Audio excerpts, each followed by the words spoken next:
S'intéresser au sel, un produit de notre quotidien qui se réinvente pour séduire des consommateurs toujours plus exigeants. Le sel est-il bon ou mauvais pour notre santé? On en parle dans un instant avec Jeanne Benzina. Mais d'abord, notre reportage dans les marais salants de Camargue avec Camille Gutin et Guillaume Beaufils. C'est l'un des trésors de la Camargue. 8000 hectares de marais salants.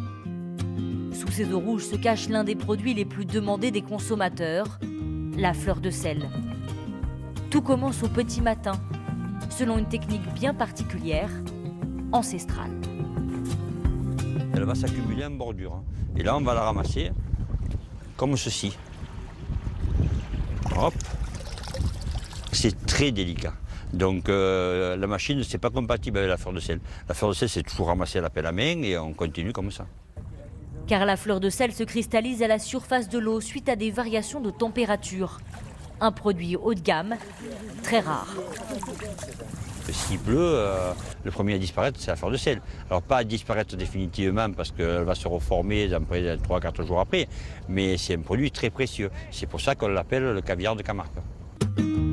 Une production en petite quantité qui ne dépasse pas ici les 500 tonnes par an, contre 220 000 pour le sel fin classique. L'entreprise a pourtant choisi de miser sur ce caviar de Camargue, 5% de croissance en plus par an. Une manière de réinventer le sel.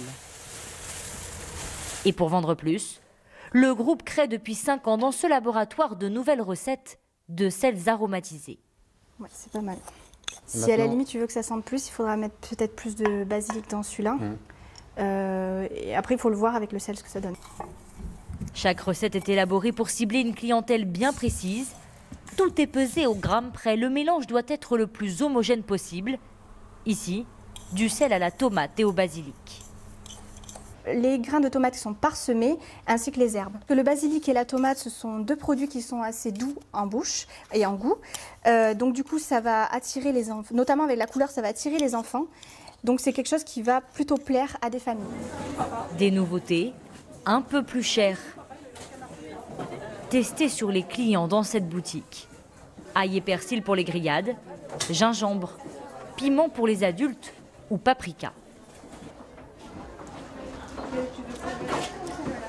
Oui, du coup c'est bien parce qu'on sent bien le goût du paprika en plus du sel. On sent le goût salé et avec le paprika ça va super bien. Ça change un peu le goût, c'est une épice en plus. Ça améliore la cuisine. Si les produits marchent dans la boutique, c'est fort bon. Ils seront ensuite vendus dans les grandes surfaces. L'objectif pour la marque, pousser les clients à acheter du sel plus souvent. C'est chaque fois une autre occasion de consommer. Ail et persil, vous pouvez très bien le mettre sur une viande ou sur un poisson. Tomate, basilic, vous allez peut-être le mettre plus dans un gratin, dans une salade.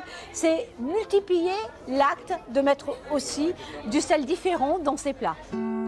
Le groupe espère aller plus loin et obtenir le label Indication géographique protégée pour son sel de Camargue.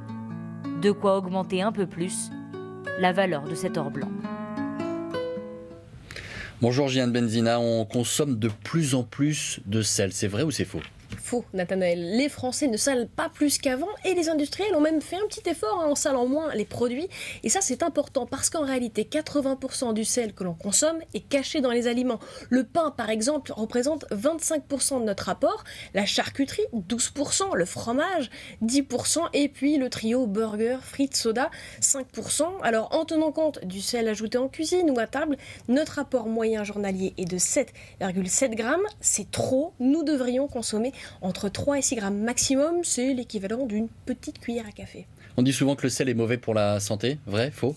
Vrai et faux, Nathanaël. Alors en effet, un trop de sel, ça augmente la tension artérielle et donc le risque cardiovasculaire. Et une étude a montré que réduire sa consommation de 25% diminuait aussi ce risque de 25%. Cependant, attention, ce n'est vrai que pour les 30 à 40% de personnes dont l'organisme est sensible au sel et le surpoids et l'âge avancé vont augmenter cette sensibilité.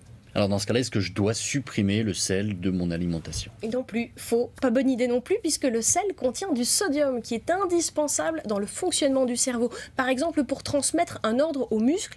Pour vous donner une idée, 1 gramme de sel contient 400 mg de sodium, c'est environ un quart de nos besoins journaliers. Et donc, une carence en sel peut causer une déshydratation, une hypotension et une faiblesse musculaire avec parfois un risque de chute. Et merci à vous, Jeanne, pour ces explications.